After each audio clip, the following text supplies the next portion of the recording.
It is that glorious time of the year again. League Two Predictions. It's kind of like the Hulk Hogan death thing. You don't really know what to say because of the controversy behind it. You don't really know how you should feel about it. And in the end, it's probably better if you just don't say anything at all. But what fun would that be? We're going to do predictions anyway. Let's go ahead and get into it.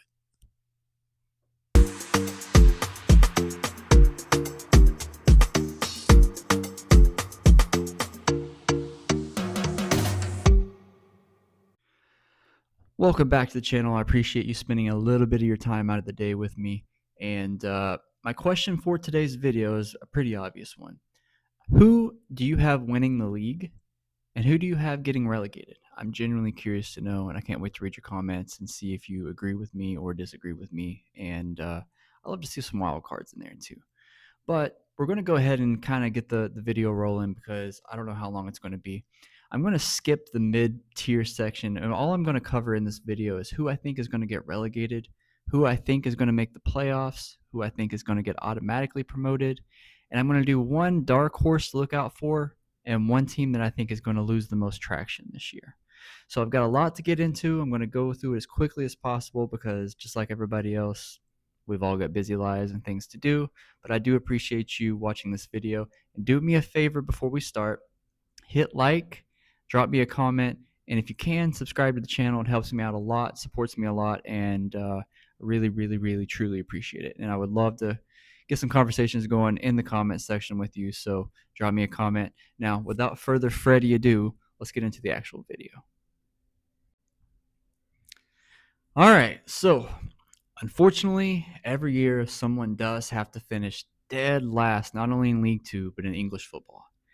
And this year, I'm predicting that team to be Harrogate Town. And look, before I say this, I would like to say, to just note of this, there are some clubs in this league that I don't have the best feelings for, but a lot of that's based on fanhood. And this is not one of those clubs. In fact, I think this club would be, again, I'm an American speaking. I've never been to an away day there, but this looks like a nice little away trip. Harrogate looks like a nice little town. Their fans look very welcoming. I've actually seen YouTube videos of people going to away days at Harrogate, and it looks like a very welcoming environment. It's definitely a club that I would visit if I was ever if Grimsby was ever playing. But if I was in town when Grimsby was playing, I should say. But that said, you have to score not only to win games, but you have to score to stay in the league. And that's something that Harrogate has really struggled with, especially last year. And I know they've made some moves, and I even dating back to January, I know they've made some midfield moves, but it's one of those things where I have to see it to believe that it's going to happen. And I've not seen them be able to put up a fight. And gosh, I could be wrong, but I've read somewhere that they didn't even the past few seasons, if you combine, they've not even scored as a goal a game. Someone can fact check me on that. But I just don't think they have enough. And I think I actually predicted them to go down last year. They just held on. But I think this is going to be the year that they unfortunately go down. But that said, I have nothing but good things to say about the club in terms of extracurricular activities.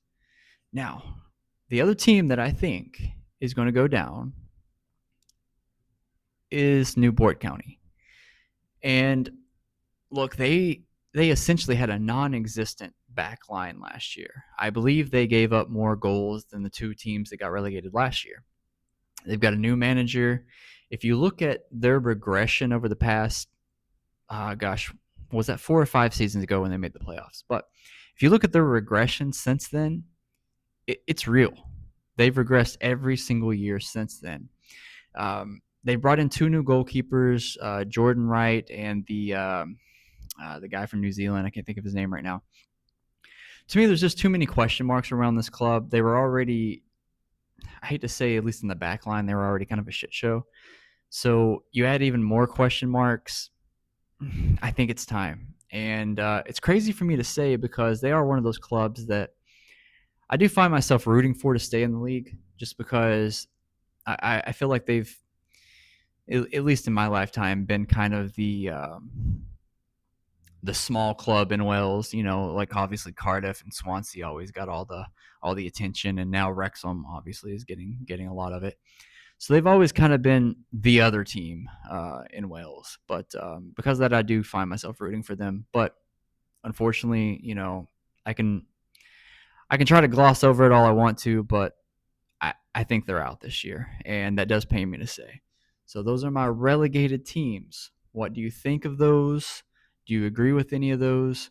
What are your relegated teams? Let me know in the comments. Now let's get into the playoff squads. So before I get into the first squad, I do want to say that I think League Two is the hardest league in English football to predict the playoff race for. It would not surprise me if there's not 10 squads fighting for this last playoff spot going into the final 2 weeks. And there's just so many good squads that it's hard to separate them. And at number 7, and this one may come as a little bit of a surprise, but at number 7, and the American in me wants to scream Gillingham, but Gillingham, I've got finishing 7th. I've always said it. I'm a fan of Gareth Ainsworth. I think what he did at Wycombe is going to be hard to replicate, but I think that just shows what he can do under the right circumstances. And we've all heard of confidence players. Well, I think Gareth Ainsworth is a confidence manager. If ownership is behind him, if the team is behind him, if the fans are supporting him, I think he's going to make good things happen for them. And in fact, when he took over the squad with 9 games to go, I believe it was, they didn't lose a single game. I believe they won 3 and draw 6 of those. But yeah, he clearly came in and made an instant impact. I think he seems like a good player manager to play for. And not to mention, I actually, this signing kind of went under the radar a little bit in terms of other squads, but I think bringing Vokes in is a great addition, because I believe it's more of a hey, we're going to squeeze what you have left out of you, but we also want you to mentor 2 young strikers.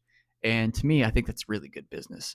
So I've got them sneaking in 7th place, and don't be surprised if the 6th, 7th, 8th, 9th, maybe even up to the 5th spot is decided on the last day. Would not surprise me one bit, but I've got them finishing 7th. So at 6th place, I've got Grimsby Town, and I would try my best to be unbiased about this, which is why I did not wear my Grimsby jersey for this video. So I do think Grimsby still has some holes, right?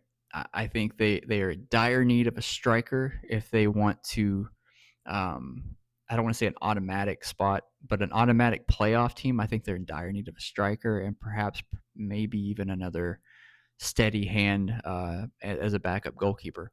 But class manager, they've made some great signings, just to name off a few. Sweeney, Walker, Staunton, and obviously there's plenty more. Every signing that they've made, whether it be from non-league or from the championship, just whatever, what have you. I think every signing they've made has had there's a reason behind it. It's not just to bring in a body. It's something that we lacked, and for that, obviously, more power to him. And I do think Town overperformed a little bit last year, especially if you look at their goal differential. Everything showed that Town probably shouldn't have been up as high as what they were, and they missed out on the playoffs. It came down the last day, and I think this squad is even better than last year's. So if we overachieved last year and nearly made the playoffs, imagine what a better team can do under Artell. And I like what they're doing. They're actually building with reason, not just for a 1-year go for nothing kind of like I believe Barnsley did a few years ago. But they're actually building towards something. They've got good pieces. They've got youth. They've got veterans now. I think they're going to sneak into the playoffs again. I think they're going to finish 6th. Do not be surprised if Town start off a little bit slow. because with a lot of new players, you've got to learn.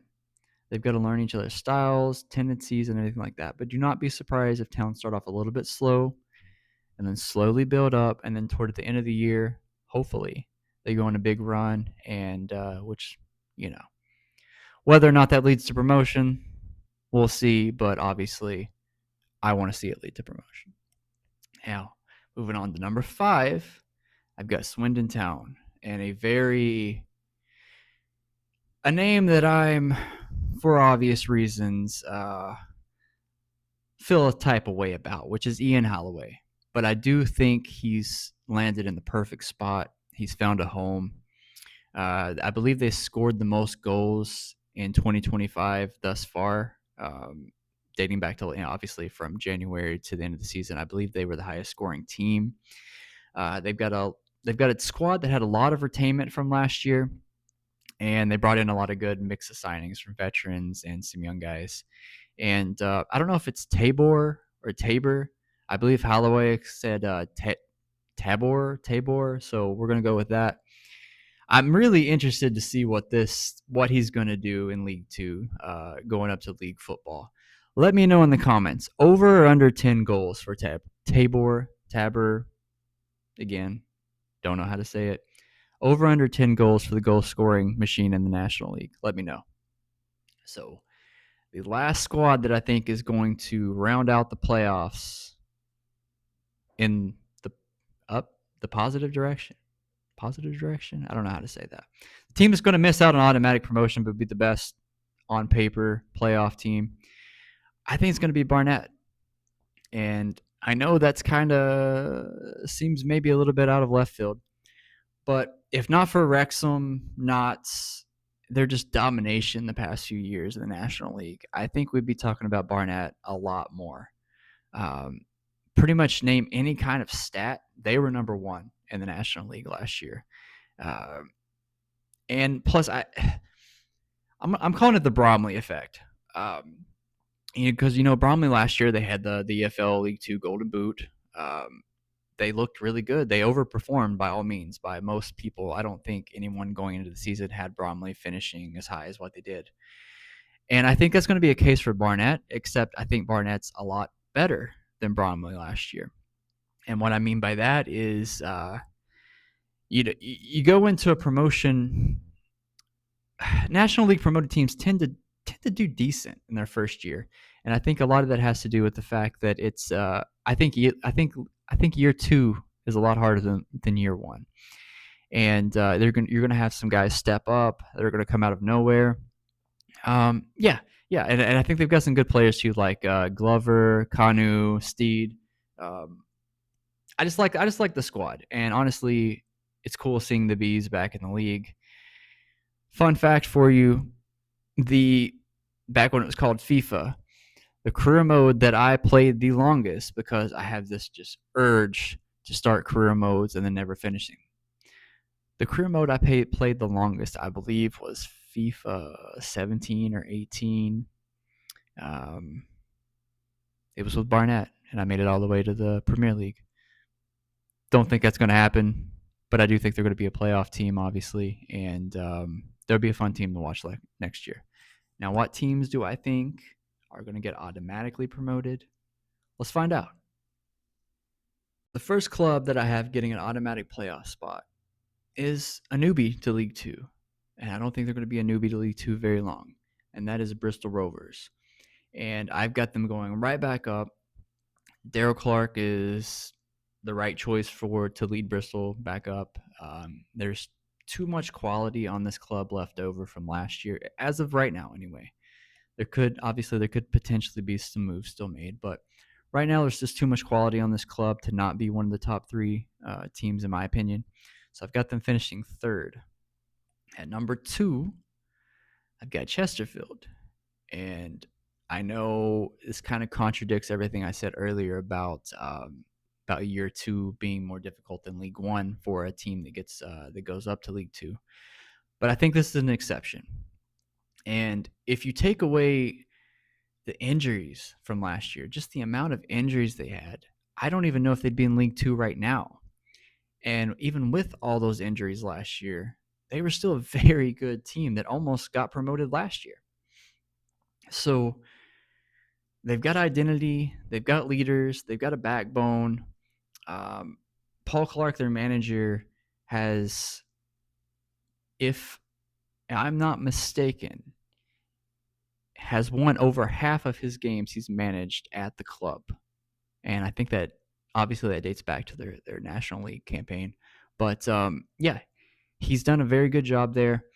He's building something special there. Like I said, they got identity, they got leaders. Obviously, Will Grigg might still be on fire this year. At some point, he's going to flame out and get too old, but I don't think this is the year that happens. They still got other older guys like Patty Madden. But yeah, I've got them finishing second, and I've only got them finishing second because the number one team that wins the league is obviously MK Dons. Now, I will say this, okay? I'm not foolish enough to sit here and tell you that MK Dons may not win the league. I don't think it is written in stone, but I do think on paper it's written in stone, right? Like any group of players that come in from higher leagues, higher quality, they have to gel together. And there's just been a lot of changes at this club. Remember, this club finished, 19th or something like that last year? But there's been a lot of changes made. This is almost a completely different squad from the top down. They've spent a lot of money, and that's what catches your eye when you see MK Dons this season. It's just the amount of money they've spent and where they've got the players that they bought. This is kind of a Wrexham light, I guess you could say. It's not quite on the level of what Wrexham did when they were in League Two, but it's still pretty damn impressive. Like I said, on paper, they look amazing. If they even play at 80, 90% what they should, the league's over. It's already done. MK Dons are winning it. I do think they're going to. I'd be foolish to not pick them on paper. I hope they don't. Don't get me wrong. This is me thinking with my head, not with my heart. With my heart, I hope they finish last and get relegated. I do not like the Dons, but yeah, and their manager, I think he's, again, they've made a lot of choices, and I do think he's probably the right guy for the job. Everything's going to click this year for them. Enjoy it because it's going to be a fun year for them. And really quickly, because I forgot to put this in the video, the team that I think is going to drop the most or regress the most is Bromley. And that's exactly why I mentioned the Bromley effect in the video. I think the second year is typically, in my opinion, the hardest year for clubs to do, especially newly promoted ones, because they won a lot of games off their golden goose winner there. And is he going to repeat what he did last year, Cheek? I don't know. I don't think so. I think Bromley had the most to lose, and I don't think they're going to don't get me wrong, I don't think they're going to be near the relegation zone, but I do think they're going to finish lower mid-table. And the team that I think have the most to gain this year, or will surprise the most, or move up the most spots, I guess, obviously Barnet based on my predictions, but if I'm not going to look at Barnet, I'm actually going to go with Oldham. I think they're back to being a proper club, and it's actually cool to see them back in the league again. So, yeah, this is not the Oldham that we saw get relegated. Oldham Athletic is back, and I think it's better for football. So, it wouldn't surprise me if they don't finish top table. So, there you have it. My predictions. Do you hate me? Did I piss you off? I don't know. Those are just my opinions based on what I think going into the year. Obviously, if you're predicting League Two, I think this year is actually relatively tough. This is one of the hardest years I've ever done predictions for because to me, there's very little that differentiates, say, fourth place from, I don't know, let's say 13th. There's going to be a lot of fighting for those playoff spots. I think you could make an argument for 10 clubs to get into the playoffs, and I don't have an argument against you. So it's going to be a fun league to watch. Obviously, up the Mariners, but we'll see what happens. Thank you for watching. Drop your predictions in the comments. Let's talk. Have a good week. Be safe, and I hope whatever you want to happen this week, it comes true. Peace out, guys.